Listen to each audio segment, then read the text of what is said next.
सबसे last lecture में हम लोगों ने वो के कॉन्सेप्ट को डिस्कस किया था। तो अपने इस लेक्चर से हम लोग देखते हैं कि how we can add own methods to our object. So I am gonna make a function here with the name person, और इस फंक्शन को मैं दो पैरामीटर पास करता हूँ। लेट्स से कि फर्स्ट उसका नेम है और सेकंड उसकी एज है, बिल्कुल जैसे कि हमारा सेकंड लास्ट प्रोग्राम था, बिल्कुल वैसे ही। और इसका जो नेम है मैं कहता हूँ कि this dot name is equal to name, और उसकी जो एज है उसको मैं एज को इक्वल करता हूँ। यहाँ पर लेट्स से कि मैं चाहता हूँ कि जिस पर्सन का मैं यहाँ पर नाम एंटर कर रहा हूँ और जिसकी मैं एज एंटर कर रहा हूँ, वो जिस कंपनी में काम कर रहा है उस कंपनी की जितनी you can say retirement last year, let's say कि एक कंपनी है, उसका जो रिटायरमेंट पैकेज है उसमें है कि अगर आप अपनी एज के 65 ईयर तक पहुँच जाते हो तो आप रिटायर हो जाओगे। तो लेट्स से मैं चाहता हूँ कि जो जिस पर्सन का मैं नाम और एज एंटर कर रहा हूँ, मैं कैलकुलेट करूं कि वो एज के अपने किस साल में है और कितने साल रह गए हैं उसके रिटायर होने में उस कंपनी से, और कंपनी जो रिटायर करती है 65 ईयर ऑफ एज में रिटायर करती है। तो यहाँ पर मैं एक और फंक्शन बनाता हूँ। लेट्स से कि मैं फंक्शन बनाता हूँ with the name retirement time,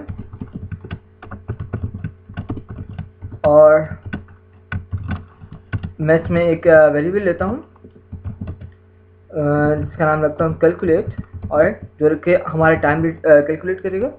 उसमें जो 65 हमारे पास लिमिट थी कंपनी की जो कि रिटायरमेंट कर रही थी इस एज पर, तो मैं कहता हूँ 65 माइनस दिस डॉट एज, और दिस डॉट एज में जो उस यूज़र की एज है वो यहाँ पर आएगी ऑटोमेटिकली। तो यहाँ पर इसको माइनस करते हैं और यहाँ पे इसको रिटर्न करवा लेते हैं कैलकुलेट को। ऑलराइट, अभी हमने जो एज थी जो इसके रिमेनिंग ईयर्स थे एज में से वो कैलकुलेट तो कर लिए, बट हम इस पर्सन फंक्शन के अंदर इस क्लास के अंदर उसे यहाँ पर अभी हमने रिप्रेजेंट नहीं करवाया। तो उसे रिप्रेजेंट करवाने के लिए यहाँ पर हम लिख सकते हैं this dot U can say remaining years, और इसको मैं इक्वल करूँगा इस फंक्शन के रिटायरमेंट टाइम। यहाँ पर आप लोग देख रहे होंगे कि अगर जब मैं इस फंक्शन को ही यहाँ पे लिख रहा हूँ तो मुझे यहाँ पर कुछ इस तरह से लिखना चाहिए था। तो मैंने पैरेंथेसिस के अलावा क्यों लिखा है? इसकी रीज़न ये है कि यहाँ पर हम जब भी इस फंक्शन के इक्वल करते हैं किसी वेरिएबल को इनसाइड पर्सन क्लास, तो यहाँ पर हम डबल जो यू कैन से ब्रैकेट्स हैं वो यहाँ पर नहीं लगाते, राउंड ब्रैकेट्स। हम जस्ट उस फंक्शन नेम को विदाउट राउंड ब्रैकेट्स ही यूज़ करते हैं। और यहाँ पर अब मैं इस पर्सन का मैं एक इंस्टेंट क्रिएट करता हूँ। लेट्स से मैं उसका नाम में रखता हूँ ऑब्जेक्ट। इस इंस्टेंट का नाम में रखा ऑब्जेक्ट न्यू पर्सन, और यहाँ से मैं दो पैरामीटर पास करता हूँ। लेट्स से पहले एज था और the second was first name था and the second was the age. और यहाँ पर लेट्स से मैं चाहता हूँ उस पर्सन का नेम, तो मैं कहता हूँ कि मुझे इस पर्सन का नेम चाहिए plus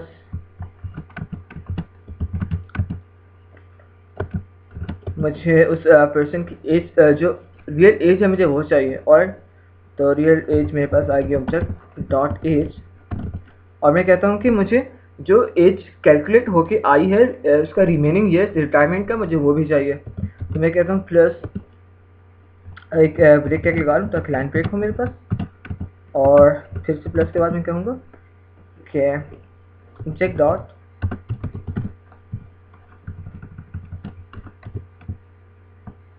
remaining years, I guess that is spelling are not missing. और जब यहाँ पर इस फंक्शन को हमने ऑब्जेक्ट के थ्रू एक्सेस करना है तो यहाँ पर तो हमने डबल ब्रैकेट्स यूज़ नहीं किए थे, बट यहाँ पर डबल ब्रैकेट्स यूज़ करेंगे। This is default syntax of writing a JavaScript code, so you cannot do anything alter besides writing the same thing. So यहाँ पर अब जब मैं इसे ब्राउज़र में रिफ्रेश करूँगा तो आप देख सकते हैं कि अरिश खान जो नाम था जो मैंने यहाँ पर पास आउट किया था इस फंक्शन को, वो प्रिंट आउट हुआ, मेरी ओरिजिनल एज प्रिंट आउट हुई, और मेरे जो रिटायरमेंट ईयर्स पड़े हुए हैं उस कंपनी में काम करने के लिए वो 46 है। मतलब 46 ईयर्स तक मैं उस कंपनी में मजीद काम कर सकता हूँ अगर मुझे रिटायरमेंट नहीं चाहिए तो। और 46 के बाद मुझे ऑटोमेटिकली रिटायरमेंट लेनी पड़ेगी। तो आप देख सकते हैं कि हमने किस तरह से एक मेथड बनाया, जो मेथड क्या कर रहा है, एज कैलकुलेट करके दे रहा है हमें एक कंपनी का रिटायरमेंट। ऑलराइट, और उस मेथड को यूज़ करते हुए अपने ऑब्जेक्ट के साथ हमने वो एक्सेस किया और एज कैलकुलेट की। तो अपने नेक्स्ट लेक्चर में हम लोग कुछ एरेस के बारे में पढ़ेंगे।